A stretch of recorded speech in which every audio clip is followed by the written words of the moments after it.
cine de hoy es un cine que está dialogando todo el tiempo con el pasado. Es importante cultivar ese vínculo con la memoria, pero la memoria entendida no como paporreteo de títulos y de fechas, sino como un vínculo con el patrimonio vivo del cine. Todas las instituciones vinculadas con lo que es la conservación patrimonial son básicas, ¿no? La labor de conservación, de preservación y de memoria es cada vez más importante, ¿no? Esa es la importancia y por eso que se pide tanto una cinemateca nacional, ¿no? Hay películas desde fines del siglo XIX, películas peruanas. Ya en el año 1899 hay imágenes del Perú que están registradas. Así que claro, no existen porque se perdieron. Las primeras películas de ficción que se hacen en el Perú son del año 13. Camino a la Venganza es la primera que está registrada, ¿no? Pero no hay nada, imágenes, nada. De Camino a la Venganza no. De Luis Pardo sí creo que hay extractos. Luis Pardo, a ver, la Filmoteca de la Católica el año pasado hizo una versión que ordena, de acuerdo al argumento que se conserva, los descartes de la película, porque el original se perdió.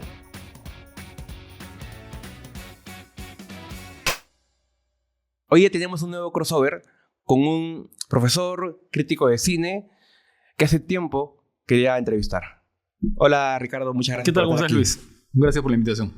Justamente conversábamos minutos antes de la entrevista y he estado tratando de buscar entrevistas tuyas. No sueles dar muchas entrevistas o podcasts. Vi una con El Buen Librero, pero es muy raro que puedas ir, porque tampoco no hay muchos medios en los que se pueda conversar. Pero algo que siempre me ha parecido fascinante de ti, y te lo conversé, es la memoria que tienes. Y es algo que creo que para ser un crítico es importante. ¿Qué tanto es importante la memoria para la labor? Bueno, con los años se va perdiendo la memoria, ¿eh? Y eso es un proceso irreversible e inevitable. Y no sé si tenga la memoria que tenía hace unos años. A ver, eso que tú me dices es importante, pero a ver, no tanto para acordarse de nombres, apellidos y fechas de películas y de filmografías completas, ¿no? Que a veces se tiende a pensar que es así, ¿no? A ver, dime cuál es la filmografía de, no sé, de Richard Fleischer o de, no sé, pues, cualquier cineasta. Yo creo que es importante en la medida que el crítico tiene que mirar al pasado. Y entonces ahí entra el concepto de memoria, ¿no? Creo que no se puede ver muchísimas películas contemporáneas o situarlas sin entender su vínculo con otras del pasado, porque el cine de hoy es un cine que está dialogando todo el tiempo con el pasado y con películas famosas o no famosas, ¿no? Del pasado. Entonces, creo que para un crítico es muy importante eso, ¿no? Es importante cultivar ese vínculo con la memoria, pero la memoria entendida no como paporreteo de títulos y de fechas, sino como un vínculo con el patrimonio vivo del cine, ¿no? Eso me parece que es importante. Uh-huh. Claro, y también ahí entraría de repente a trabajar una cinemateca, por ejemplo. Nos ayudaría muchísimo a mantener esa memoria. Por supuesto. A ver, las cinematecas, todas las instituciones vinculadas con lo que es la conservación patrimonial son básicas, ¿no? La restauración, ¿no? Son instituciones que funcionan en todo el mundo, ¿no? Y que ya tienen, a ver, desde que se descubre que el cine es testimonio de su época, de las costumbres de la gente, ¿no? Desde el momento que se entiende el cine, lo audiovisual, la imagen y el sonido, digamos, son parte de la creación de una cultura, ¿no? Entonces ahí las cinematecas entran a tener una importancia cada vez mayor y el patrimonio se va aumentando de una manera, pues, exponencial, ¿no es cierto? A ver, cuando yo empecé a ver películas, ¿no? Y tratar de vincularme con el cine, la historia del cine tenía, yo pienso, a ver, cuando yo pienso, yo comencé a ver películas en los años, ya con conciencia, en los años, fin de los 60, comienzos de los 70. Bueno, el cine sonoro tenía 40 años. Ahora, ¿no es cierto? Ya va a tener 100. Y entonces, imagínate la cantidad, y no solamente eso, sino que la producción, gracias a lo digital, ha aumentado, se ha incrementado extraordinariamente. Entonces, la labor de conservación, de preservación y de memoria es cada vez más importante, ¿no? Esa es la importancia y por eso que se pide tanto una cinemateca nacional, ¿no? Si bien la Universidad Católica tiene una cinemateca, ¿no? Tiene su filmoteca, sin embargo, es preciso que el Estado, ¿no es cierto? Como claro. la mayoría de países del mundo tenga una política de conservación. Mira, el sábado vi una película que contiene algunas imágenes, que trata de construir la historia del movimiento obrero en el Perú durante el siglo XX. Bueno, mira, la mayoría son fotos. Lo que se conserva son fotos. Es una película hecha en los años 80, ¿no? Pero, por ejemplo, hablan de Leguía, ya, vemos unas imágenes por segundos, ¿no? O hablan de la playa de la Torre de esos años, ¿no? Imágenes, segundos de esas imágenes. Porque, claro, se perdieron. Uh-huh, claro. Se perdieron. Conversaba hace un tiempo con alguien sobre esto específicamente, me decía, sí, pero es que no tenemos archivo porque no había gente que filmaba. Y yo le decía, oye, hay películas peruanas de los años 20. Sí. Luis Alva era considerada la primera en algún momento. Hay películas desde fines del siglo XIX. Películas peruanas.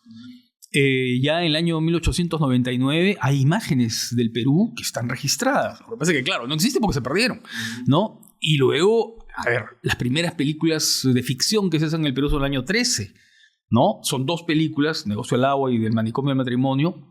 Se perdieron. O sea, no se conocen físicamente, ¿no? Y todas las películas que hicieron en los años 20. Leguía, ¿no? Durante su gobierno, el segundo gobierno, del 19 al 30, impulsa pues la producción, porque claro, él era un poco el centro del poder, ¿no? Y impulsa películas sobre, las películas que filmaran actos de su gobierno, ¿no? Inauguraciones, no sé, Leguía las carreras en las carnavales. Y todo eso, pues, imagina toda la cantidad de noticiarios, imágenes que no se conservan casi. Se perdieron. Creo que Luis Alva era considerada la primera película. Luis Pardo, perdón. Luis Pardo, Basadre dice entre las primeras películas, pero no, antes de Luis Pardo ya hay otras, ¿no? Camino de la Venganza, por ejemplo, Camino de la Venganza, que no se conserva, está perdida, ya es una película anterior, ¿no? Y por supuesto, muchas otras en la época, en los primeros años, las dos primeras décadas. Largos. Creo que esas 2 podrían ser esas sí. Camino de la Venganza es la primera que está registrada, ¿no? Pero no hay nada, imágenes, nada. De Camino de la Venganza, no. Hay textos, sí, claro. Hay que hacer toda la investigación hemerográfica, claro, ¿no? De Luis Pardo sí creo que hay extractos. No. Luis Pardo, a ver, la Filmoteca de la Católica el año pasado o el anteaño, ¿no? Ya hizo una versión. Una versión que ordena, de acuerdo al argumento que se conserva, ¿no? Algún argumento escrito, que ordena los descartes de la película, porque el original se perdió. Y entonces lo que han quedado solamente son descartes, ¿no? Entonces, o sea, tomas, ¿no? De aquello que vio el espectador de esa época, ¿no? Que es del año 27. Pero, bueno, se puede ver una película más o menos de 20, 25 minutos, que es lo que dura, ¿no? Pero ya se puede ver algo de Luis Pardo. Claro, vas a tener ahí un registro de que existió. En cambio, Camino de la Venganza no se puede ni siquiera saber nada. No, y las anteriores tampoco, ¿no? Quedan solamente qué lástima. Fotografías o, ¿no? Sí. Puedes publicar en revistas. Y el Estado, al menos en otros países, siempre ha apoyado lo que es la restauración o conservación, no solamente del cine, sino también de monumentos. Por ejemplo, cuando se quemó Notre Dame, el Estado financió la restauración. Es una política patrimonial. Claro. No solamente claro, monumentos son bien importantes, son extraordinariamente importantes, ¿no es cierto? Pero también hay otro tipo de cultura, ¿no? Que es la cultura audiovisual, ¿no?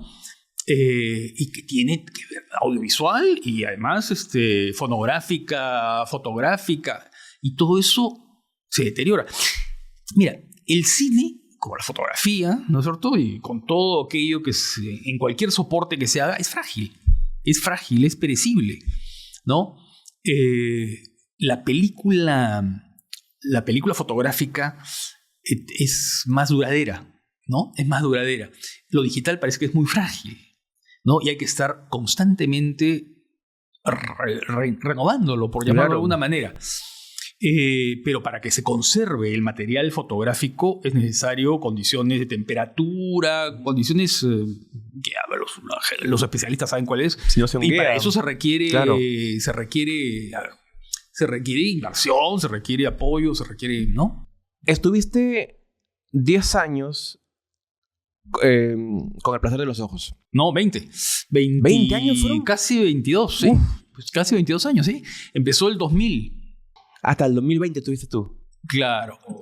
Porque luego siguió un tiempo, pero ya no tú. Hasta fines del 2022, ¿no? Creo, me parece. Sí, fines del 2022. Sí, casi 22 años.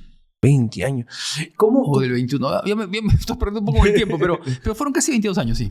¿Cómo llegaste a la televisión? ¿Cómo fue? No sé, nunca me imaginé, no era un proyecto. Un día recibí una llamada de Canal 7. Era el momento en el que la transición entre el régimen de Fujimori y el gobierno de Paniagua, ¿no? En ese momento recibo una llamada y me proponen un programa de cine peruano.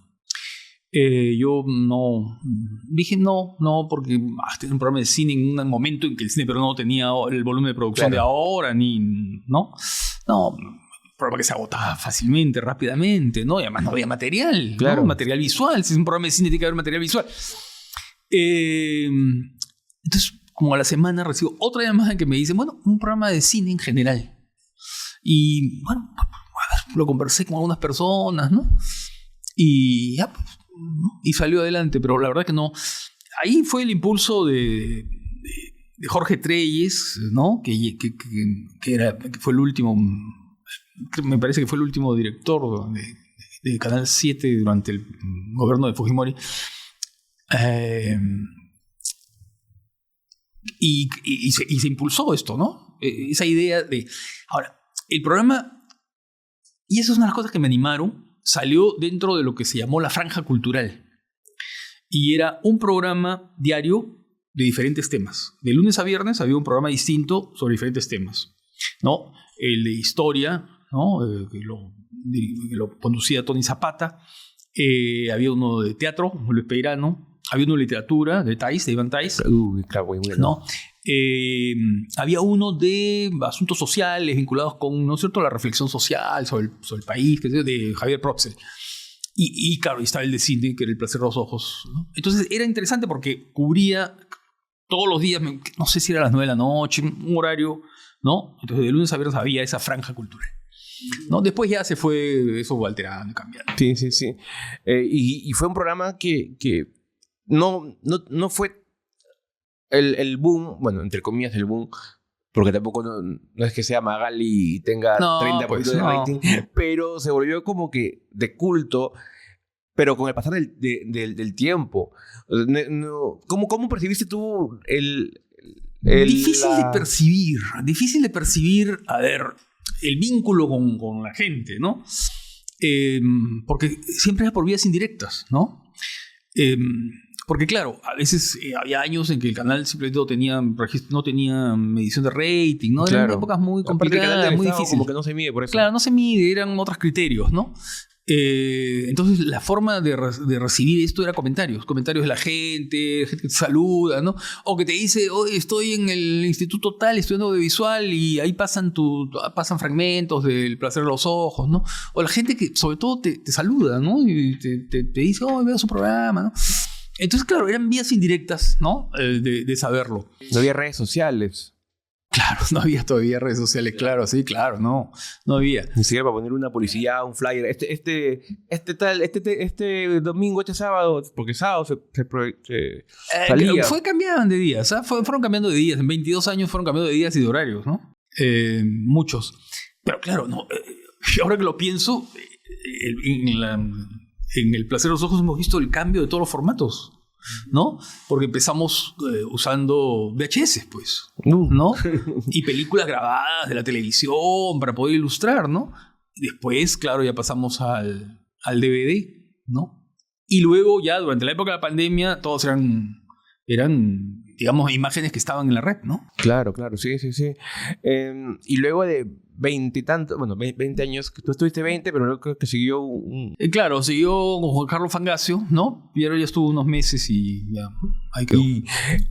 Y luego... Bueno, pero ahora hay Placer de los Ojos que está integrado, ¿no? Claro, está integrado. Como una sección. Usan el nombre porque el nombre es de propiedad del canal, ¿no? Claro, dentro de Presencia Cultural. Sí. que produce Samantha Chao, que fue la productora durante 20 años del Placer de los Ojos y que fue la voz del Placer de los Ojos. Que era una voz que era muy comentada y muy conocida, ¿no? Siempre la gente me decía, ¿de quién es la voz? ¿De quién es la voz? Sí, era Samantha. Samantha Chao, claro, la productora. Que ahora es la editora, ¿no? De Mal de Ojo, que es el canal de YouTube que... Ah, te la jalaste. Sí, porque es mi amiga, ¿no? Es mi amiga y le gusta meditar, entonces nos conocemos tantos años. ¿Cuál fue el principal desafío de pasar un formato de video? Claro, porque tú no eres comunicador, eres abogado. Yo soy abogado, sí. Soy abogado, pero bueno, más que abogado soy cinéfilo. Claro. ¿No? O sea, mi relación con el cine es de la infancia, ¿no? Y bueno, toda mi vida he estado vinculado con el cine en la medida en que primero como aficionado, luego como crítico, que comencé a escribir muy temprano, ¿no? Escribir a los 20, 19 años. Pero el principal desafío de pasar de hablar de cine, tal vez por textos o en clases, a salir en televisión. Yo recuerdo que la primera grabación que tuve fue una entrevista a Gianfranco Obrero, porque se había estrenado Tinta Roja. Y Gianfranco se notó pues, que yo estaba totalmente rígido y aterrorizado. Y me comenzó a hacer bromas ahí, ¿no es cierto? En plena grabación, y me comenzó a hacer reír y ya comenzamos a conversar y ya pasó. Pero Gianfranco lo recuerdo como sí, una persona que me ayudó. Esa primera grabación. Sí, suele pasar. Después después uno va agarrando. Te soltaste. Se va soltando poco a poco, ¿no? A mí me recomendaron cuando inicié este podcast que los 2 primeros invitados fueran amigos míos, con los que tenga mucha confianza para soltarme. Claro. Porque igual también iba a pensar y a estar rígido. Ahí yo lo hice. Gianfranco es amigo de la universidad. Claro. Pues de la universidad. Y ahí él, no es cierto, me ayudó mucho. Pero sin saberlo, no es que pensara, no es que buscar un amigo, ¿no? Y estuviste, claro, antes de eso me comentas que comenzaste muy temprano a escribir. ¿Cuál fue tu primer acercamiento? Sé que tu padre influyó mucho en tu apreciación al cine. Es que era un aficionado al cine, mi padre, ¿no? No era era un aficionado así espontáneo y no entusiasta. Pero me llevaba, ¿no? Me llevaba a ver las películas de esa época, ¿no? Y claro, ahí viene la fascinación por el cine, ¿no? Son esas cosas inolvidables. El color de los 10 mandamientos, por ejemplo, ¿no? La versión de Cecil B. DeMille. ¿Tecnicolor? Claro, esos colores vivos, intensos, ¿no? Esos colores que ya son irrepetibles, porque además la técnica del Technicolor ya no existe. O no sé, esas películas que impactan a uno cuando las ve cuando es niño, Olores de Arabia, ¿no? El Cid, películas que duran 4 horas, claro. ¿No? Ben-Hur, que yo las veía, tenía 5 o 6 años, pero las veía perfectamente, ¿no? Atento. No entendía nada, supongo, pero las veía. Entonces, claro, eso, ¿no? Y a partir de ahí ya mi vínculo con el cine ha sido de toda la vida, ¿no? De toda la vida.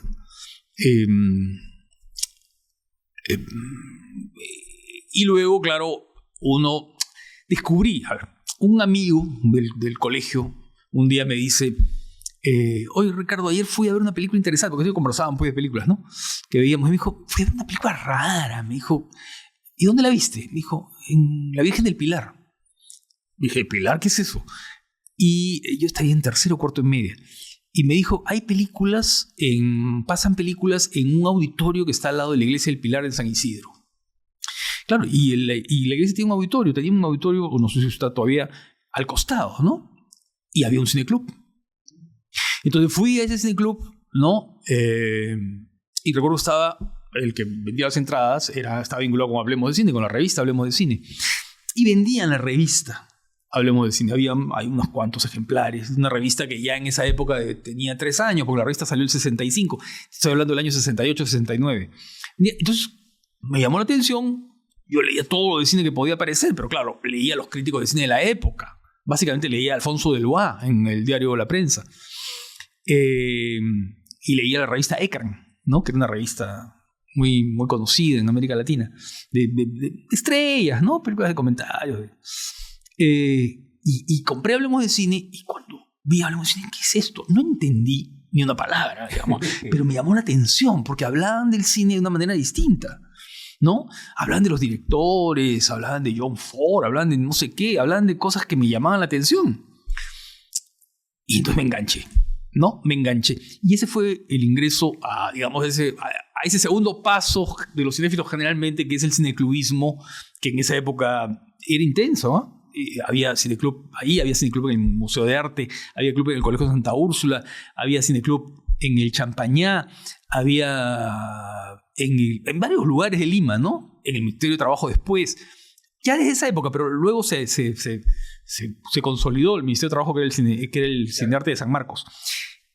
Y entonces, claro, era eso, ir todos los sábados y domingos a ver películas que, claro, ya no estaban en cartelera, que yo no había visto antes, y descubrirlas, ¿no? Me acuerdo que descubrí El bebé Rosemary, que descubrí ahí la película de Bergman, ¿no? Pero no entendía nada, pero bueno, esa era la fascinación con la imagen, ¿no? Fellini, en fin, ya ahí y claro, y mucho me ayudó Hablemos de Cine. Lo primero que hice al terminar el colegio, el primer día útil del año siguiente, el año que iba a postular a la universidad, fue ir al local de Hablemos de Cine.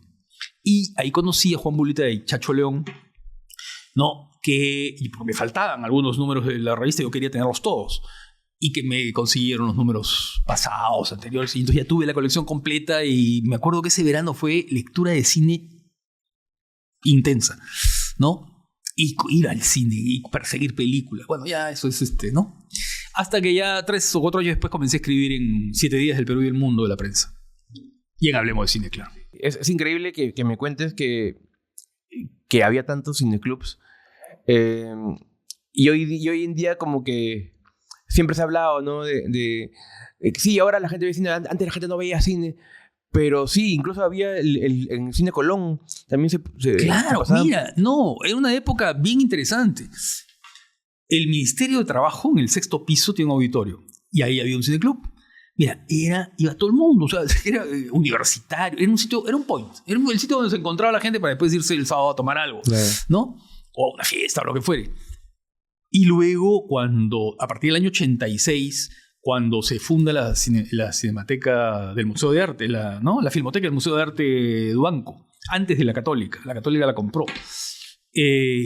También se convirtió en un sitio donde iban, ¿no es cierto?, gente de todo Lima y gente bien interesante, ¿no? Era todos los días, en el caso de la Filmoteca, no solamente los fines de semana, era todos los días, y todos los días había gente y veíamos películas de todo tipo, ¿no? Esa fue una época muy movida, digamos, ¿no? A los años 70. Pero ¿qué ocurre? Lo que ocurre es que luego, claro, aparece el VHS, aparece la posibilidad de tener tú y manejar tu propio ritmo, la película, claro, ¿no? Y el control remoto que podías adelantar o cambiar o paralizar. Cambia un poco, cambia el público, ¿no? Claro, porque en un cineclub o en el cine están ustedes acostumbrados a ver la película atentamente, y si te pierdes algo ya fue, no puedes repetir. En cambio, ya con la llegada del VH... Pero no solamente eso, sino que en esa época tú sentías que si querías ver una película tenías que verla en pantalla grande, porque no había otra forma de verla. No existía otra forma, salvo que llegara a la televisión, pero podía llegar 20 años después.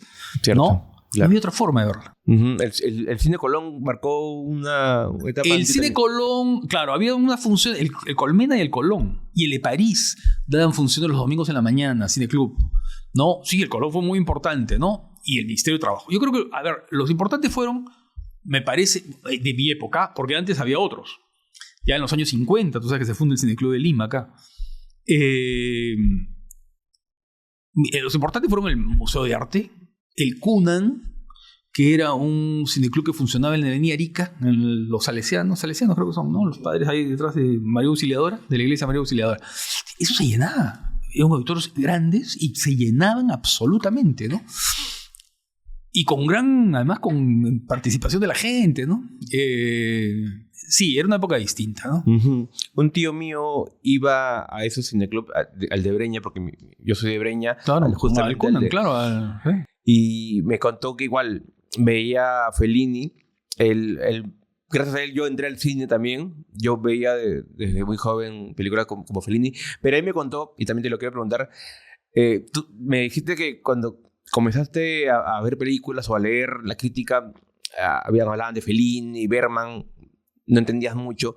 ¿Esas películas las has vuelto a ver? Sí, luego? Claro, muchas veces, ¿no? Muchas veces, y claro, no sé si las sigo entendiendo, si las entiendo hasta... No sé, eso.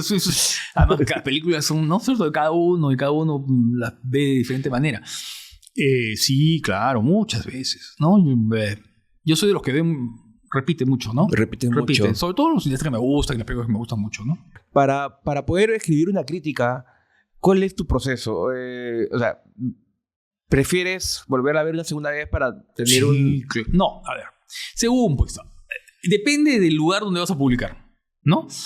Si es un diario, ahí tienes que escribirla con la primera impresión. Claro. ¿No? Porque no tienes tiempo. Y pues tiene que salir ya. Claro, es una cosa corta.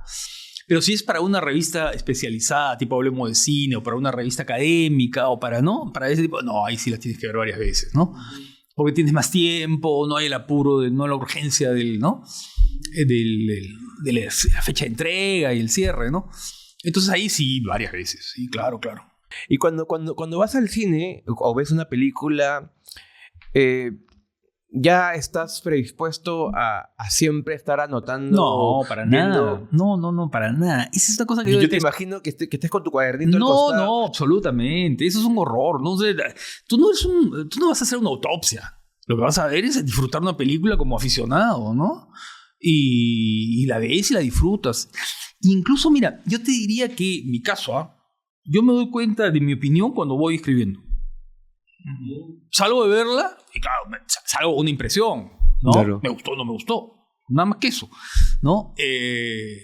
Pero luego, ¿no? En el momento de escribir me doy cuenta, oye, pero esto, ¿no? Uh-huh. Claro, me pasó eso con Joker 2, que a mí sí me gustó, que a casi nadie le gustó, pero había cosas que no me acordaba hasta que comencé a escribir y yo mismo me hice acordar cosas que no me había dado cuenta. Claro, ¿no? uno va descubriendo cosas porque, claro, va pensando en la película, ¿no? Y si la ves varias veces, mucho mejor, ¿no? Uh-huh. Pero siempre has hecho crítica sí, escrita. Nunca has dejado de escribir. Escribías en páginas del Dr. Satán. Sí, páginas del Dr. Satán. A ver, sí, casi nunca he dejado. Ha habido años que no he escrito, ¿no?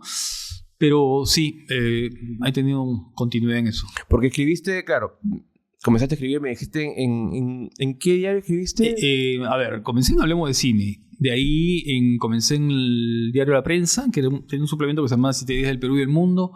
De ahí he escrito en Correo, creo en todos los periódicos o revistas, caretas. En el comercio muchos años, ¿no? En el comercio estuve más de 10 años. Hablemos de Cine fue una revista, pensé que había sido posterior a ti. Ahora me cuentas que... No. Los fundadores de Hablemos de Cine son mayores que yo, ¿no? 10, 12 años mayores que yo. Chacho, por ejemplo, ¿no? Que es uno de los fundadores, es 10 años mayor que yo. Federico Cárdenas, que ya falleció, es 12 años mayor que yo. Tú eras el... Claro, cuando entré. Cuando entraste, ¿no? Claro. Cuando entré, sí, era el chico. Después entraron otros, aunque claro, creo que un poco mayores que yo. Interesante, claro. Y fue una revista que yo justo te enseñé que tengo las recopilaciones, porque es la única forma de poder leer también esos textos. No sé si todavía... Sí, no. En bibliotecas está, ¿no? En la Biblioteca Nacional está Hablemos de Cine, en la Biblioteca de la Universidad de Lima está Hablemos de Cine, sí, la colección completa. No, pero claro, eso es muy reducido y es muy... No, es bien difícil de ver. Por eso que solamente se puede leer las recopilaciones, ¿no? Claro. Y nunca se pensó llevar eso a un digital. Mira, sí, yo se lo he dicho a Chacho varias veces, ¿no? Pero no sé, ha ido pasándose el tiempo, no sé. La verdad que Chacho es un poco, como siempre fue el director de la revista, es un poco el responsable, ¿no? Chacho León. En fin. Y claro, luego te metiste a tu propio medio digital, que era escribir, pero ya en tu propia página. Sí, en esa época en que los blogs comenzaron a tener Claro. ese auge, y que además fue una época muy tensa de discusiones, debates y qué sé yo. Entonces había que salir un poco a la cancha, ¿no? Para estar ahí y tener una presencia más o menos activa. Claro, pero ¿sabes qué? Quita mucho tiempo, o sea, ¿no? Escribir permanentemente, por eso es que he dejado un poco el blog, o lo he dejado casi definitivamente, ¿no? El blog escrito, y he pasado a eso, ¿no? A formatos pero, más a ver, sí, inmediatos. para probar un poco, mira, no siento que eso sea necesario, ¿no? Pero a veces es interesante estar, ¿no? Y mirar y reflexionar y pensar, ¿no? Mucho más me parece interesante ahora es escribir sobre algunas cosas que es, por ejemplo, los libros que he publicado, ¿no? Sobre el cine latinoamericano de hoy. Me parece mucho interesante a veces pensar en el hoy, ¿no? Hablando de libros, acabas de, creo que me dices que el segundo que te lo tengo en mi mano. Sí, porque acaba de salir, ¿no? Recién está saliendo, en realidad todavía no lo tenemos. Es un nuevo libro que había visto la cantidad de libros que has escrito, más de 10, creo que. Sí, no sé ya cuánto, perdiste la cuenta. Este es con tu hijo, con Rodrigo, protagonista del cambio, que son testimonios, como entrevistas, claro, son diálogos. Entrevistas. Sí, son entrevistas a 14 cineastas. ¿Cuál es la idea? La idea es pensar con ellos, ¿no? ¿Qué pasó en el cine peruano? ¿Qué ha pasado en el cine peruano en los últimos 24 años? En el siglo XXI, ¿no? ¿Y qué ha pasado en varios campos? Porque el cine, tú sabes que tiene varios campos, varios oficios, varias actividades, varias tareas, ¿no? Gente que hace, cosas diversas, ¿no? ¿Qué ha pasado en el área de la producción? ¿No? ¿Qué ha pasado en el área de la realización? ¿Y qué ha pasado en el área de la distribución? ¿No? Porque tú sabes que no todas las películas peruanas ahora llegan a las salas de cine, sino que se exhiben de diferentes maneras, ¿no? O sea, lo que llega a las salas de cine es un porcentaje, ni siquiera la mitad a veces, ¿no? De las películas que se hacen en el año. Incluso hay cada vez más cineastas que te dicen muy claramente, mira, a mí no me interesa llegar a la sala de cine, yo quiero que mi película la vea un público, el público que yo estoy esperando que la vea, ¿no? Y eso creo que es bien interesante, ¿no? Porque claro, ahora existen las posibilidades de hacerlo, ¿no? Y entonces esa es la idea. La idea en el libro es eso, ¿no? Y escogimos a un grupo de personas, a 14 cineastas, pudieron haber sido más, ¿no? Tal vez, por ejemplo, sería interesante hacer otro libro en el que ya no hayan productores, realizadores, ¿no? Sino, por ejemplo, técnicos, ¿no? Que son bien importantes, ¿no? Directores de fotografía, editores, sonidistas. Eso podría ser un segundo volumen de estos. ¿Qué pasó? Ellos que manejaron las técnicas con la llegada de lo digital, cómo fueron cambiando los métodos, las formas de trabajo a partir de la llegada de esas cámaras, ¿no? Que tienes tú ahí, ¿no? Qué bueno que hayas podido recopilar esos diálogos, esas entrevistas con personas que no son los realizadores, tipo la distribución, que es valiosísimo, pero la gente no se da cuenta de la producción. ¿No? Me decías que está Pinky, por ejemplo, que Pinky ha hecho un trabajo importante, que mucha gente no se da cuenta del la importancia de lo que es el productor. Es básico. Es básico. Y Pinky cuenta ahí, Pinky para los que no lo conocen, es Edith, ¿no? Enid Pinky Ramos. Claro. Ella cuenta cosas bien interesantes, ¿no? Sobre el trabajo del productor. El trabajo del productor en varias áreas, además, ¿no? Trabajando, por ejemplo, con una película como Días de Santiago, ¿no? Que tuvo una producción casi autofinanciada, ¿no? Por el propio José Méndez, ¿no? Y luego con las películas que reciben fondos del Estado, ¿no? Y fondos internacionales, cómo acudir a ellos, cómo moverse en esos campos, ¿no? Que son muy especializados, ¿no? La experiencia de los festivales internacionales, que son fundamentales para cierto tipo de cine, ¿no? Y luego el trabajo en las plataformas, ¿no? Porque ella trabajó en películas de Netflix, ¿no? En algunas series de Netflix. Entonces, esto es bien interesante porque da esa mirada así múltiple de eso. Eso es lo que queríamos, ¿no? Y creo que todos los cineastas elegidos han sido elegidos porque de alguna manera encarnan su trabajo en un área distinta del cine. Claro, y a veces no les dan la voz para que puedan contar eso. Y aparte sirve a otra gente. Para también entender cómo se hace, porque yo pensaba mucho tiempo que el productor era simplemente el que ponía el dinero. No, claro. Ya esa idea del billetón que viene y te firma el cheque, eso no existe. No existe.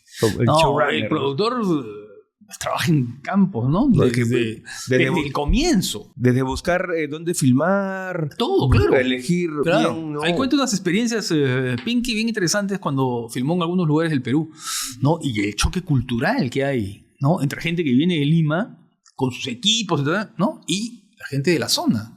Que, claro, hay bien interesante todos esos conflictos que ella cuenta, ¿no? Esas tensiones que pueden crearse. Y también está, bueno, Luis Ramos, me comentaste Claro, Luis la Ramos parte de distribución. en la parte de distribución, sí, porque es bien importante Ramos, ¿no? Porque está especializándose en el cine regional, cine ¿no? regional, claro. Cómo llevar el cine regional al cine Alcázar, pero también llevarlo a las comunidades donde se hicieron, ¿no? O sea, en todo el Perú. Eso es bien importante. Sí, y sobre todo, como dices, el cine regional tiene que pelear al costado de una de Marvel. Sí, claro. No, o sea, al mismo día de estreno. Y eso que estás diciendo lo cuenta Luis Ramos con mucha claridad en un caso que se le presentó. Uh-huh. Y hablando de eso, ¿cómo ves?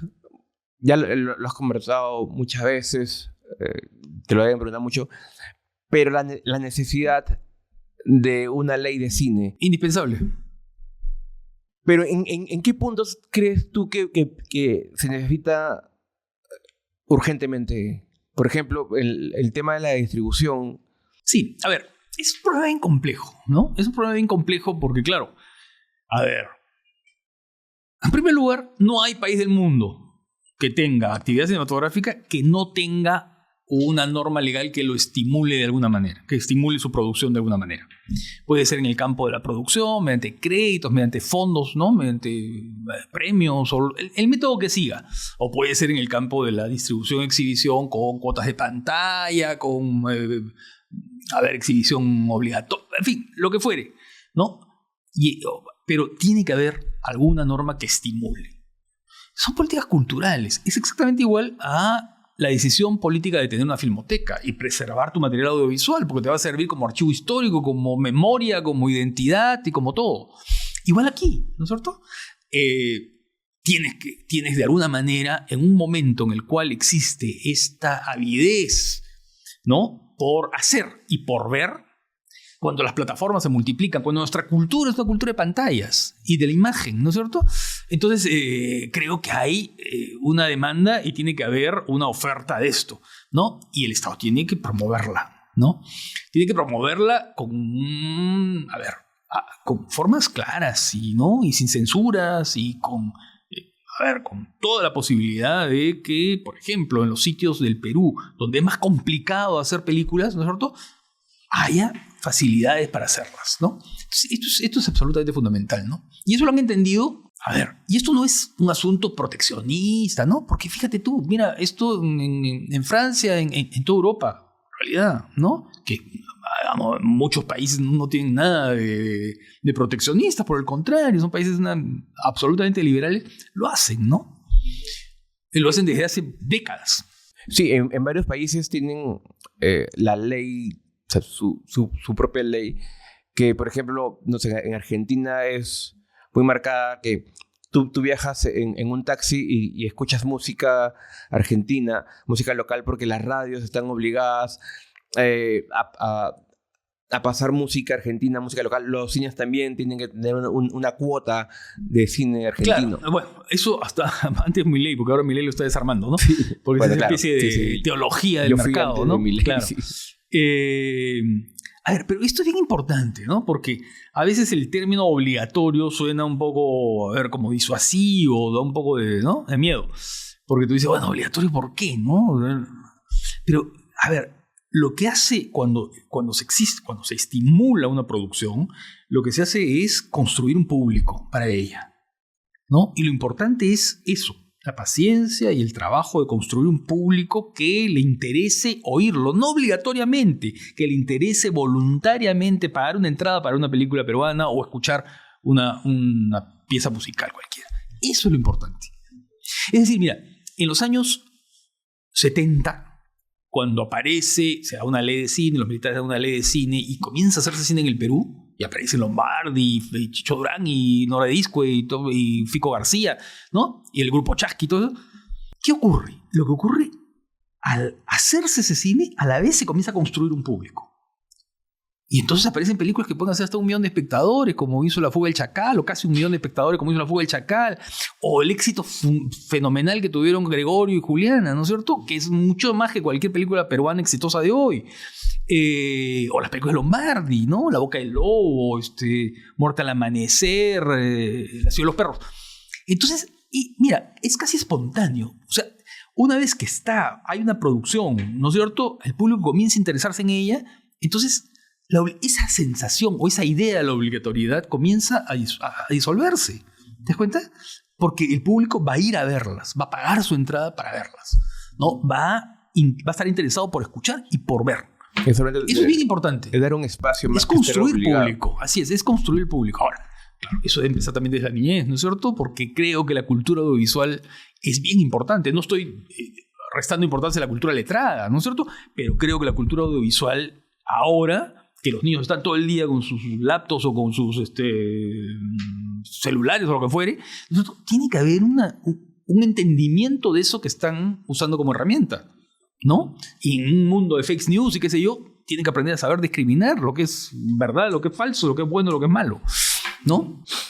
Con esta ley que se quiere aprobar, la ley Tudela, que ponerle muchas restricciones al cine regional, bajarle el financiamiento, ¿cuál crees que sería el efecto para el crecimiento que hemos tenido en el cine peruano? Que hemos producido muchas películas, cada año se estrenan más películas, pero ¿cuál crees que sea el efecto que pueda causar estas leyes? En primer lugar, hay un artículo de ese todavía no ha sido promulgada, ¿no? Claro. Ha sido observada.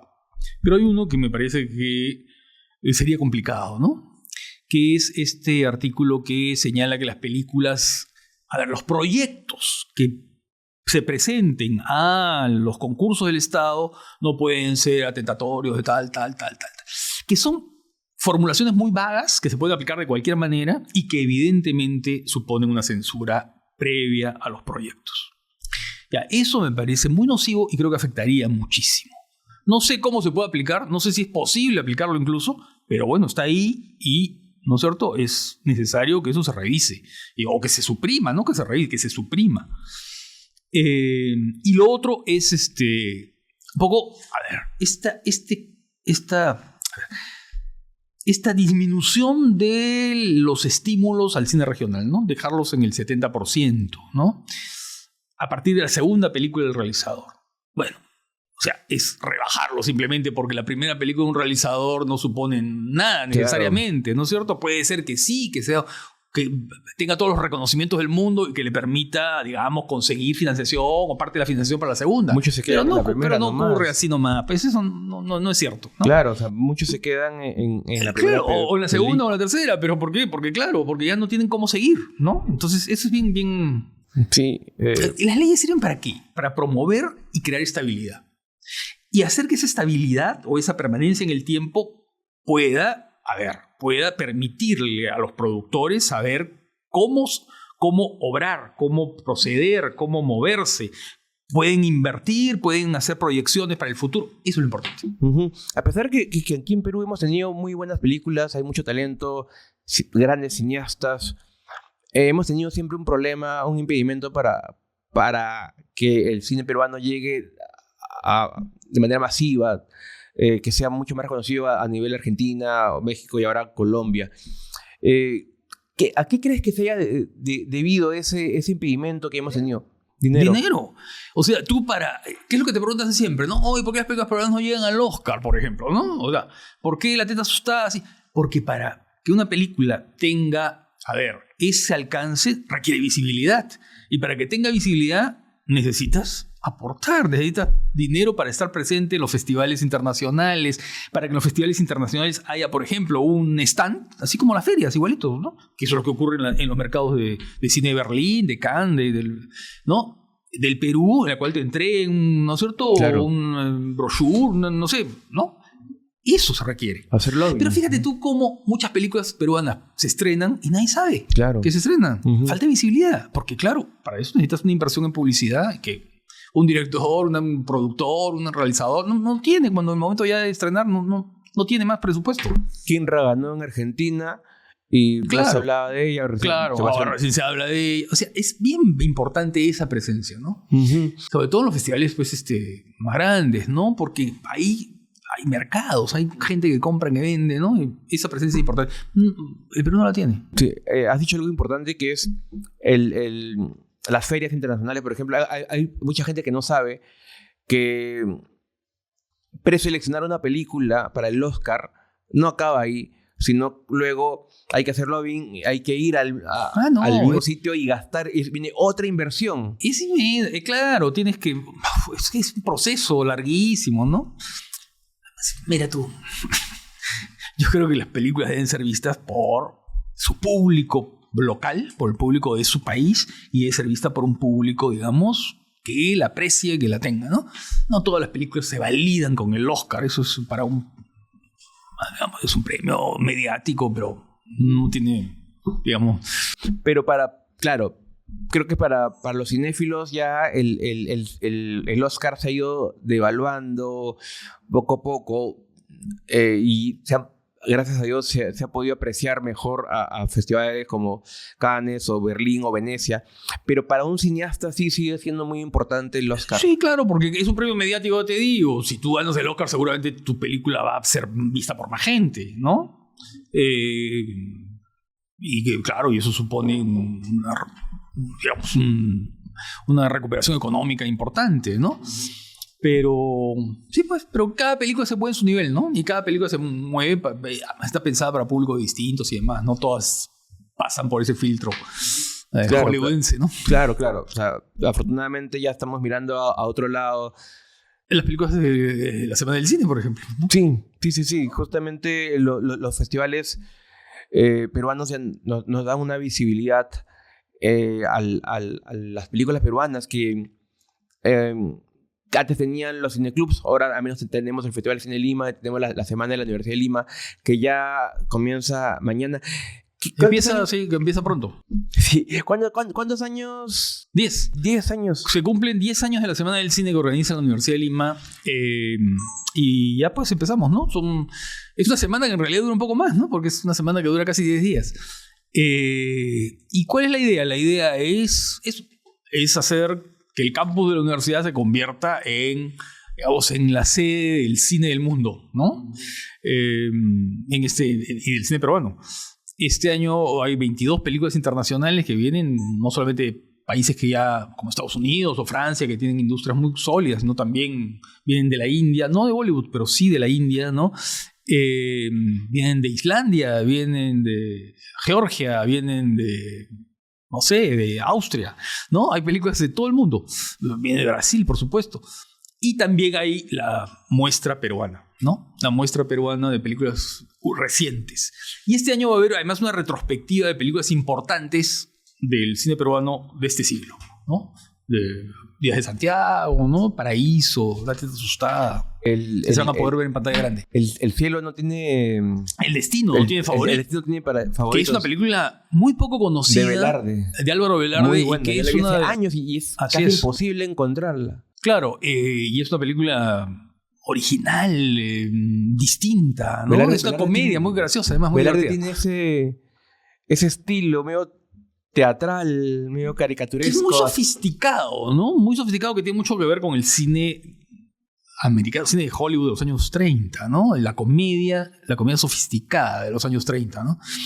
Y él un poco trabaja eso con mucha preocupación por el encuadre, por el color. Es muy maniático, digamos, en su perfeccionismo, ¿no? Visual. Y claro, la película en su momento no tuvo éxito, ¿no? Y luego es muy difícil de ver, ¿no? Pero se va a poder ver ahora. Sí. Afortunadamente, yo lo he estado justo hace unos días entrevisté a Tatiana Stengo, que ganó el premio a Mejor Actriz en el Festival de Cine de Lima por esa película. Y justo hablábamos de esa película antes de enterarme que iba a estar en la Semana de la Universidad de Lima. Y justo yo le decía, es que la película es casi imposible encontrarla. Hay varias películas que tú puedes encontrar en YouTube, algunas de Lombardi, por ejemplo, pero esa película es imposible encontrarla.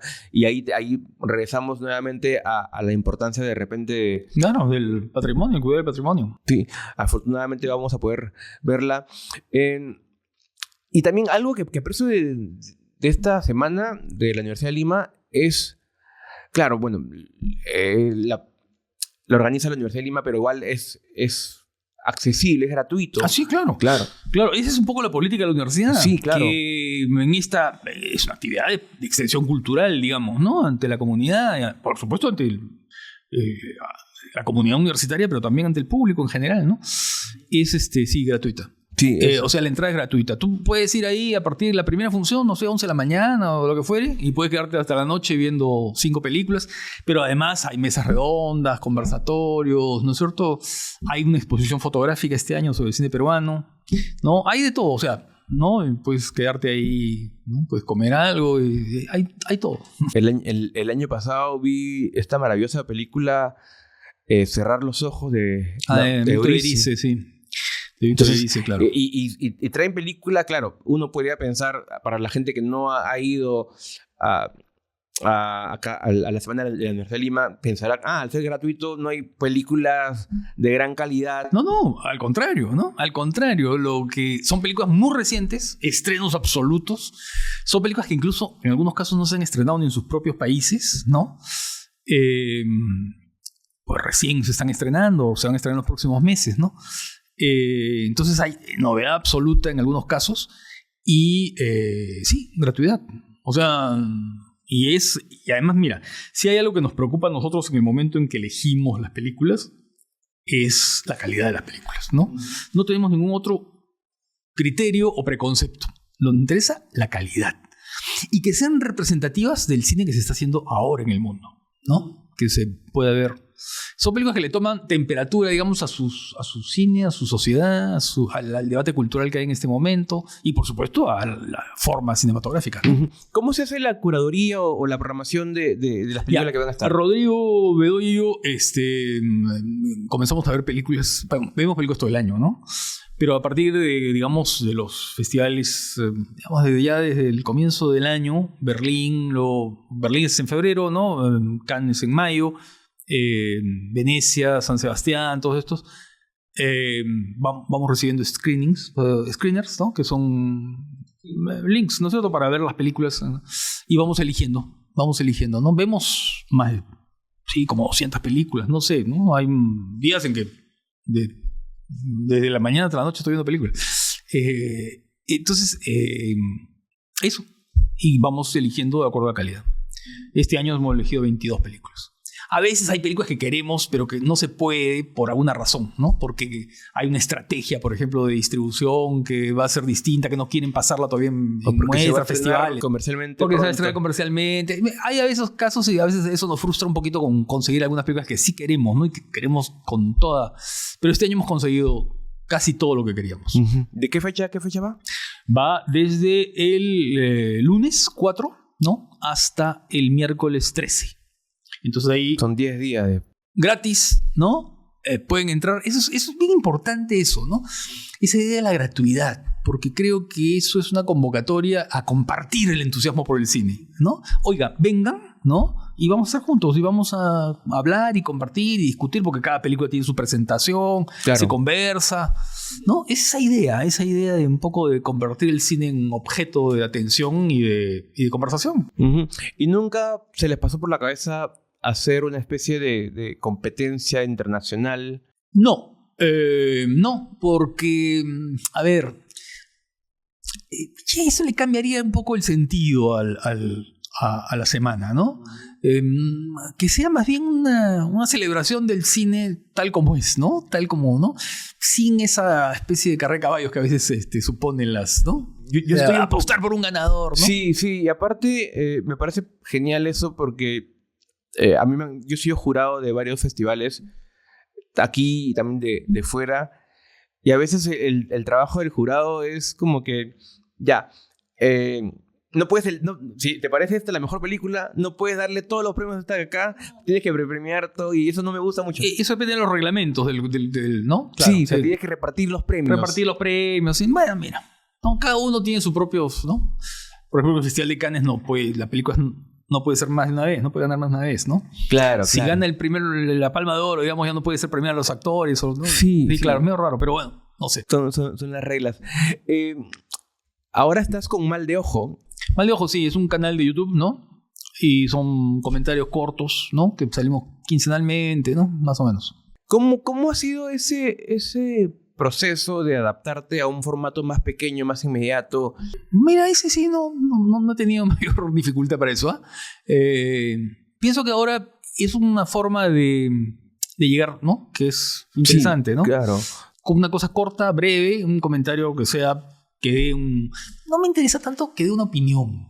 No me interesa... Yo creo que el crítico de cine cuando hace un comentario no debe pensar, esto, mi opinión, va a llevar a la gente al cine.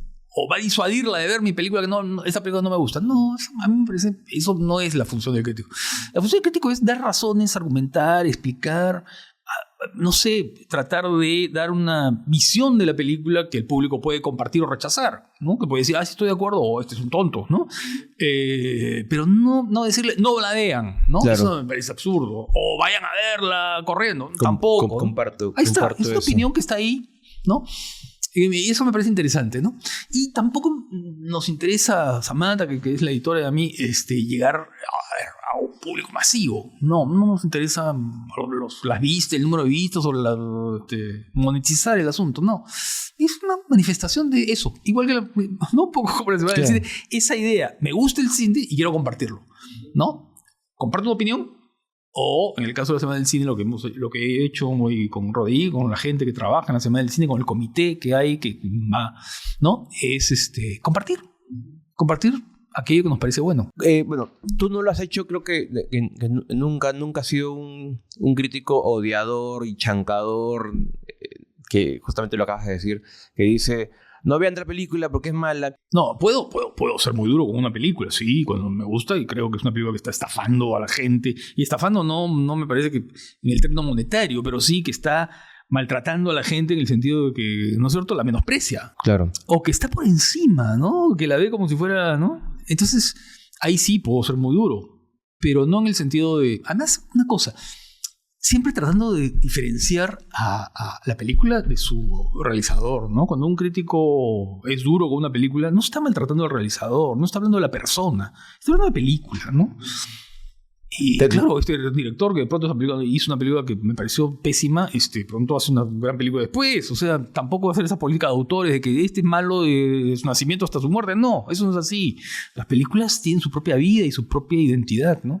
¿Has tenido algún conflicto interno? No especialmente, ¿eh? No especialmente. ¿O te han dejado de hablar? No, algún director no, ninguno. Felizmente creo que los directores, digamos, hay un diálogo, ¿no?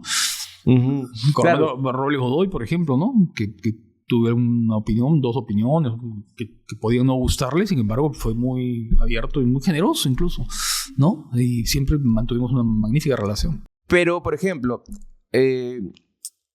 ¿cómo es tu lucha interna cuando una película... O sea, nosotros... que estamos metidos en el tema del cine, queremos apoyar al cine peruano y que la película se mantenga más tiempo en cartelera, pero ¿cómo haces? ¿Cómo tienes esa crisis interna de luchar contra...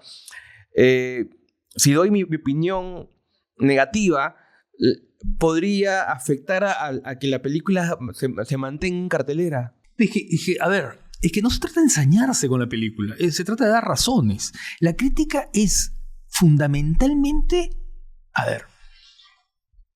es una actividad en la que tú tienes que dar las razones de tu gusto o de tu disgusto, ¿no? Entonces no se trata de ensañarse ni con la película ni con nadie. De los argumentos punto Así por es, punto. un argumento tal.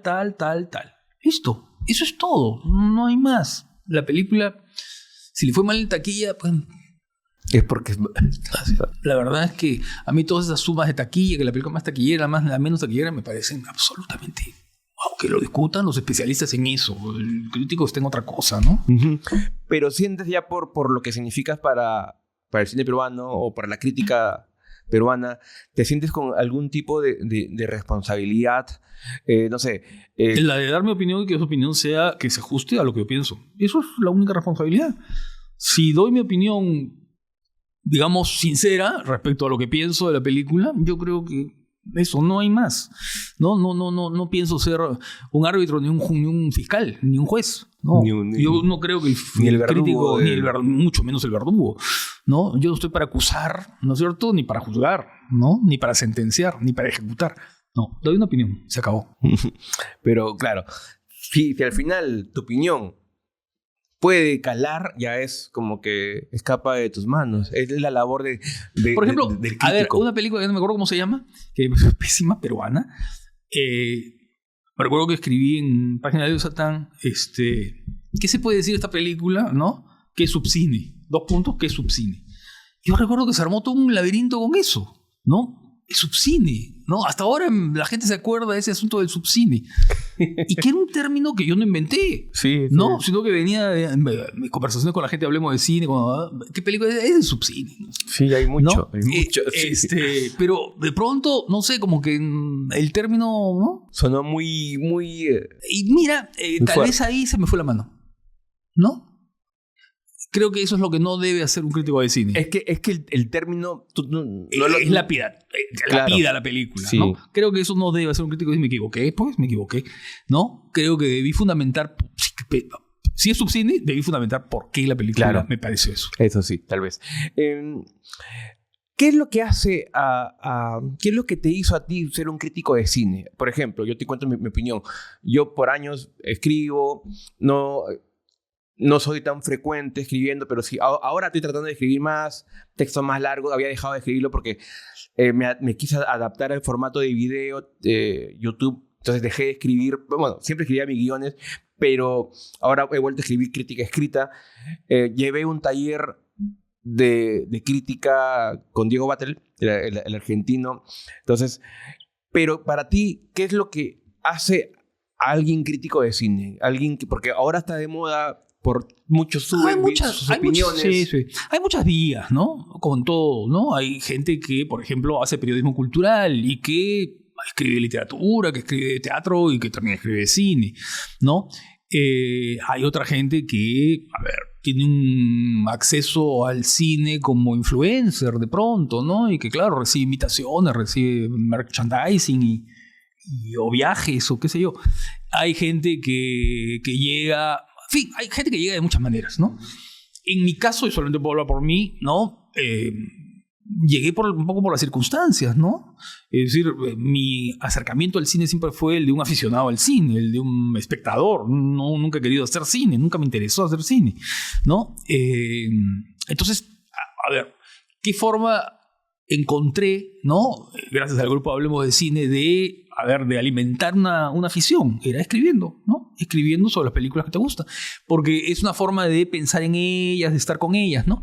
Pero fíjate, yo puedo no escribir. Por ejemplo, ahora cada vez escribo menos, ¿no? Y estoy seguro que el día que no pueda escribir, porque ya, ¿no? Puede ser muy viejito, ¿no? Voy a seguir viendo películas. De eso estoy seguro, ¿no? O sea, puedo dejar de escribir, puedo dejar de hablar de cine, pero no puedo dejar de ver películas. Y estoy seguro que lo voy a hacer hasta el fin de mis días. Diego Battle, en este taller que llevé con él, me decía que el crítico es la persona que escribe constantemente. Es decir, si yo hoy día escribo una crítica y escribo una crítica del próximo año, no soy un crítico, soy alguien que da una opinión. Pero puede ser muy mal crítico, pero si haces crítica constante, ya eres un medio, crítico, cualquiera, ¿no? Claro. Pero, o sea, puede ser un mal crítico, porque hay mucho no interesa eso, claro. Interesa tu permanencia, tu continuidad. Y claro, y tú ya te ves, ahora ya no escribes tal vez, pero ya escribiste mucho tiempo, entonces ya te ganaste el nombre del crítico, pero no se estudia para ser crítico. Tampoco me interesa que me identifique como crítico. Pero te lo ganaste. Sí, yo me siento algo, es básicamente un aficionado al cine, ¿no? Eso en realidad está en el centro de todo, ¿no? Crítico de cine, sí, porque he hecho crítica, ¿no? Pero también he sido profesor, ¿no? Y ahora cuando escribo, ya no escribo tanto para la crítica periodística, pero escribo sí para los libros, por ejemplo, ¿no? Claro. Para los libros que saca Isaac León, por ejemplo, ¿no? Que no es propiamente crítica, ya son como ensayos, ¿no? Más académico para mis propios libros, que tampoco es crítica, ¿no? Claro, es otra distinto. O sea, ¿no? escribir de cine tiene muchas modalidades, ¿no? Está desde la crítica periodística, está el ensayo, está el trabajo académico, el artículo académico, o el libro, ¿no? O desarrollas una cosa mucho más larga, ¿no? Es muy diverso, ¿no? Pero mira, yo soy un cinéfilo, ¿no? Eso es lo que yo me siento. Así me veo. Para tus videos, por ejemplo, los que estás haciendo ahora en Mal de Ojo, ¿escribes guiones? ¿O es No. algo...? ¿Qué escribo para...? Guiones para tu... Para Mal de Ojo. Claro, para Mal. Escribo, digamos, lo que digo, ¿no? ¿Por qué? Porque, a ver, creo que como el formato es tan concreto, no más de 5 minutos, Sí, digamos, a veces menos, no puedo titubear, pues, ¿no? Ya, O sea, claro. no puedo improvisar ahí frente a la cámara. Claro. No, lo que tengo que hacer es tener una cosa que permita, Puntual. muy puntual, ¿no? Y que se ajuste al Claro, formato, claro, ¿no? claro. Sí. Pero, por ejemplo, en El placer de los ojos Ah, no, hacías. no, Ahí no, no. escribías. No, claro, Samantha leía los informes, ¿no? Entonces escribía los informes que Samantha lo leía, ¿no? Pero, por ejemplo, cuando hacía estos análisis de películas, Claro. ¿no? De secuencias, ¿no? Pasaba secuencia, yo la iba mirando ahí, iba, sí, de alguna manera improvisando, ¿no? Ah, ya, perfecto. Dijiste algo muy importante, que es que no te interesa hacer cine. No. Y muchas veces al crítico también se le ha criticado eso. Claro, si te pareció mala, haz tu propia película. Claro. Bueno, pero mira, sí, pues es eso, ¿no? Te pareció mal tu propia película, o el crítico es el cineasta frustrado, ¿no? Sí, El cineasta también. que no pudo. Pero, a ver, ¿el comentarista deportivo tiene que haber sido Maradona? No, pues no, evidentemente, ¿no? A ver, el periodista político, el analista, el politólogo, ¿tiene que haber sido congresista o presidente de la República? No, o sea, son cosas muy distintas, no tiene nada que ver. El trabajo del realizador cinematográfico o del guionista cinematográfico es totalmente distinto al trabajo de un analista cinematográfico, de un crítico, porque son cosas distintas, ¿no es cierto? Tú te enfrentas a una película hecha, ¿no? En el otro caso no, es un trabajo de un creador. El crítico no necesariamente es un creador, puede ser un ensayista, puede ser un escritor, por lo que quieras, pero no es un creador, ¿no? Entonces, son cosas distintas, ¿no? Pero nunca ahí te sedujo. Hice una vez un guión, pero fue casi como un juego, ¿no? Que lo hice con Guillermo Niño Guzmán, con Willy Niño Guzmán. Hicimos el guión de La fuga del chacal. Ya. Y claro, nos reuníamos una vez por semana, creo que era, y conversábamos, nos divertíamos haciéndolo. Y nunca pensamos que se iba a hacer la película, ¿no? Dejamos el guión, ¿no? Y lo entregamos en el plazo que nos pidieron. Y no sé, pasaron como 2 años o 3 años hasta que de pronto se hizo la película, pero con modificaciones. El guión fue modificado, ¿no? Por Augusto Tamayo, ¿no? Pero esa ha sido mi única experiencia y la verdad que no. Y no quisiste volver Más allá de lo bien que lo pasamos con Willy haciendo el guión, no me interesa. Y no quisiste volver No. ¿Estás contento No me interesa, no. Es que nunca me interesó, ¿te das cuenta? Sí. Ni de niño, porque a veces la fantasía de un niño es yo quiero hacer esa película, ¿no? Muchos críticos pasan. Truffaut pasó. Truffaut decía, ¿no? Cuando vi Ciudadano Kane, dije yo quiero hacer esto, ¿no? No. Es que de repente. Yo veo la película y digo, quiero ver la siguiente. Claro, con Truffaut su amor por el cine vino más primero como cineasta. No, él quiso hacer cine antes de escribir sobre cine, pero lo hizo primero porque de repente era más fácil. Claro, él era un cinéfilo desde niño, ¿no? De chiquillo, ¿no? Cuando en sus libros cuenta, ¿no? Todo eso en sus entrevistas, ¿no? Claro, y después fue crítico de Caillou Cinema, ¿no? Claro. Y de Arts, de la revista Arts. Sí, Caillou su cinema que en gran bien le ha hecho al mundo del cine. Te quiero invitar a una pequeña dinámica, que es como un ping-pong de preguntas. Con canchita de por medio. Sí, es popcorn. Preguntas popcorn. Sí.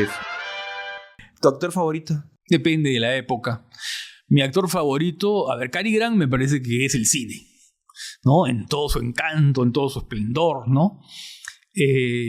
Barbara Stanwyck es extraordinaria, absolutamente extraordinaria.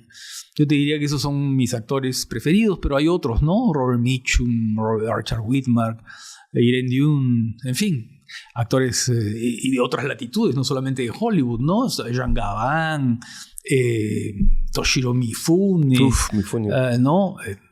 Kinuyo Tanaka, en fin, tantos, ¿no? Uh-huh. Mifune también es uno de mis favoritos.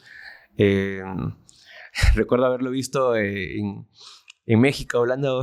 ¿Ah, sí? ¿Lo viste? Pero él murió hace muchos años. No, la película. ¿Qué cosa? La película mexicana. Claro, sí, claro. Hablando de español. Hablando de español, sí, un poco raro, ¿no? Sí, no, gran. ¿Director favorito? También varía de acuerdo al estado de ánimo. John Ford, Kenji Mitsubishi, Kinuyo Tanaka, Ozu, sin duda, Murnau, Hitchcock, Rossellini. Uf, no puedes decírtelo. No, imposible. Difícil.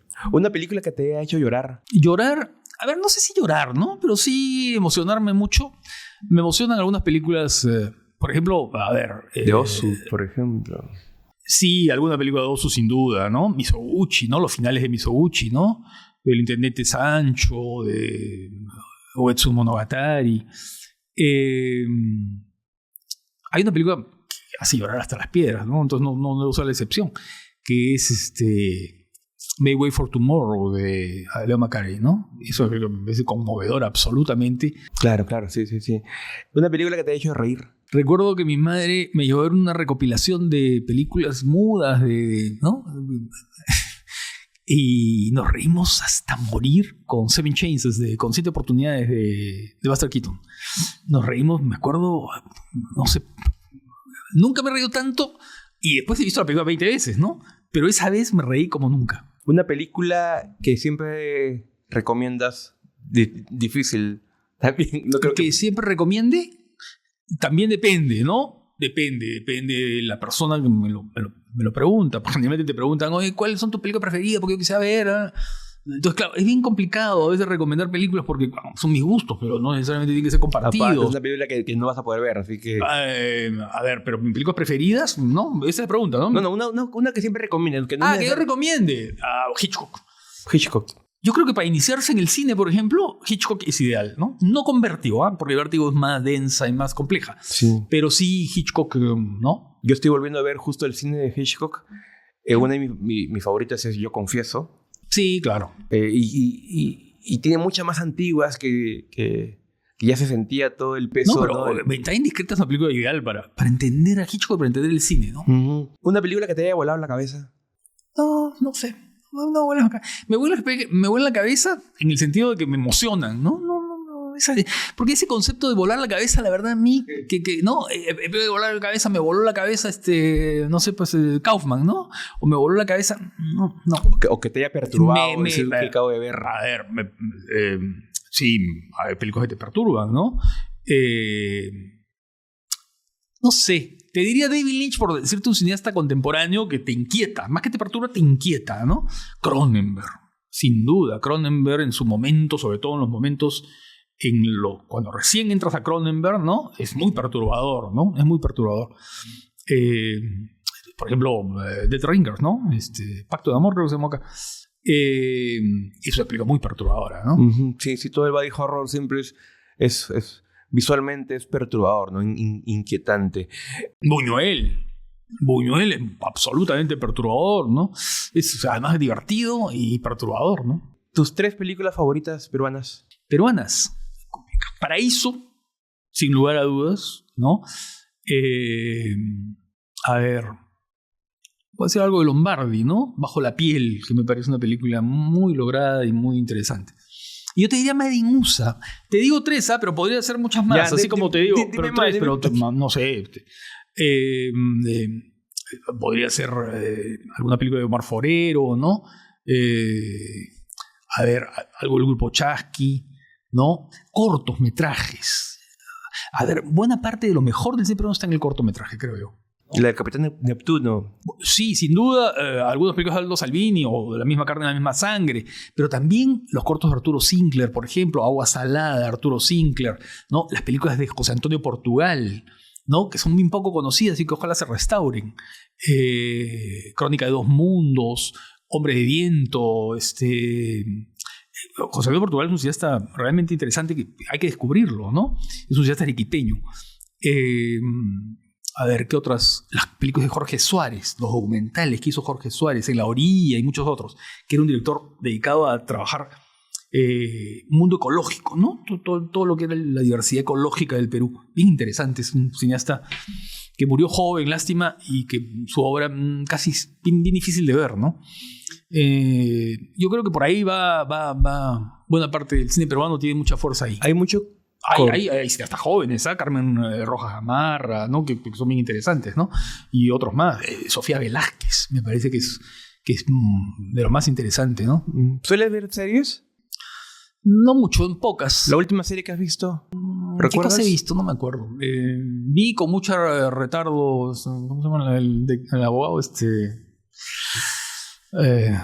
Llámame Sol, ¿cómo se llama? Breaking Bad. Claro, esa. La vi con spin-off varios años de retardo. Breaking Bad. Breaking Bad, que me pareció muy buena, la verdad, muy, muy buena. Vi Breaking Bad, ¿no? Pero no veo. ¿Sabes por qué? Porque, a ver, no veo series porque... ¿Prefieres dedicarse tiempo a ver películas? Exactamente. Cada vez que voy a emprender una serie, digo, ¿cuánto me va a tomar? Me va a tomar 30 horas ya. Con eso, 15 películas, ¿no? Entonces, siempre encuentro un western o una película que me atrae y ¿no? Y otra cosa es que soy muy ansioso. Y entonces quiero verla de corrido.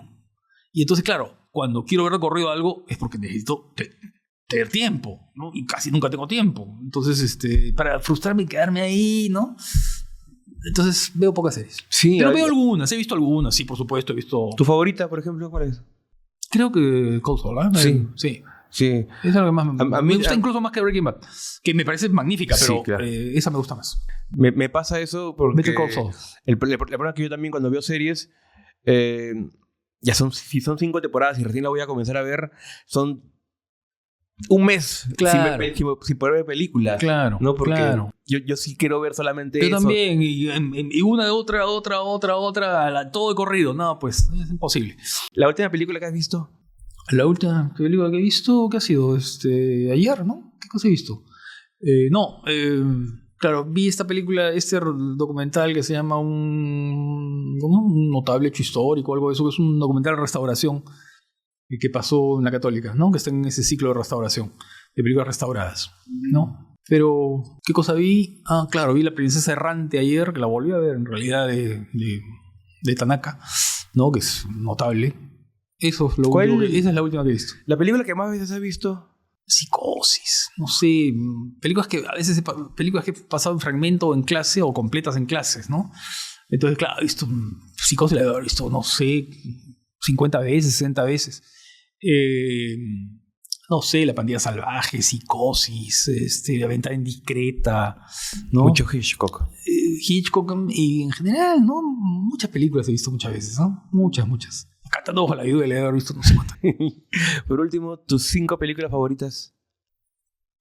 También cambia. Ya, las primeras que te vengan a la Sunrise mente. de Murnau, lo primero que se me viene a la cabeza, Sunrise de Murnau.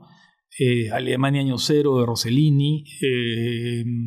Pero podrían ser otras de Rossellini, Viaje a Italia, por ejemplo. De Misouchi, Uetsu Monogatari, pero podría ser cualquier otra.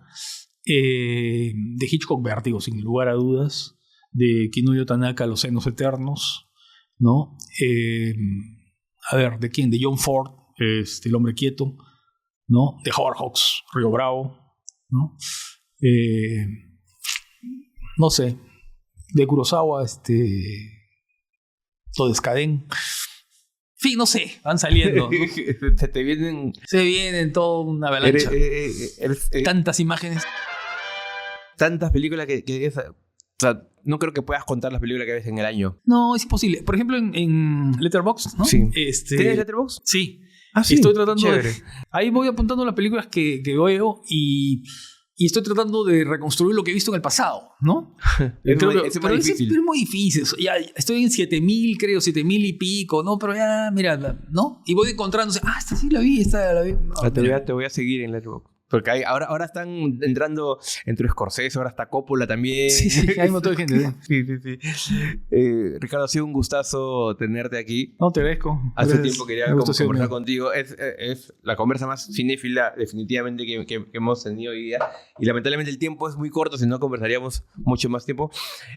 2 cosas para terminar. El libro, ¿desde cuándo lo pueden...? Solamente lo pueden encontrar recién está saliendo, está caliente, ¿no? Recién acaba de salir de la imprenta, ¿no? Y la única forma de encontrarlo es en la Universidad de Lima. No, en librerías. Claro, la distribución es abierta, sí. La distribución es en las librerías de Lima, ¿no? Bueno, yo los que tengo tuyos los compré en la Universidad de Lima, así que no sabía que los venden en otro lado. Sí, están en todos sitios. Qué chévere. Están en librerías. Y la invitación a la semana. Sí, invitar a la gente, ¿no? ¿Cierto? Que vaya al público a ver la Semana del Cine, desde el 4 hasta el 13. Todo ocurre en el campus, todo sucede en el campus. Ahí tienen gratuito. La Universidad de Lima, gratuito, ¿no? Y tienen de todo. películas, conversaciones, encuentros con cineastas, de todo lo que... No solamente ves películas, sino también puedes escuchar Así es. Pero eso sí, hay que... Las para colas entrar, también. para entrar DNI. el DNI vigente. Nos han pedido eso especialmente, que sea DNI vigente. Y las colitas. ¿Sí? La cola, bueno, sí, claro, eso es natural, ¿no? Pero, sí. pero a veces no, a veces es mucho más fluido, ¿no? Claro, hay películas que jalan no, mucha expectativa y otras que son más ha habido pequeñas. avalanchas terribles, Claro, ¿no? sí. Con Parásitos. Sí, Fue una cosa sí me acuerdo. El retrato de mujer en llamas. Uf. Sí. sí. No, el año pasado también, ¿no? Bueno, siempre hay, ¿no? Algunas películas que llaman la atención. No, O algunas películas peruanas, ¿no? También, claro. Ahí he visto... No sé, recuerdo Villapacha, o Yanaguara, creo que la vi ahí, no me acuerdo, pero sí, hay películas que llenan. Sí. Uh-huh. Ricardo, ha sido un gustazo tenerte Muy aquí bien. y espero podamos conversar en otra ocasión una segunda parte. Te agradezco a ti. Gracias.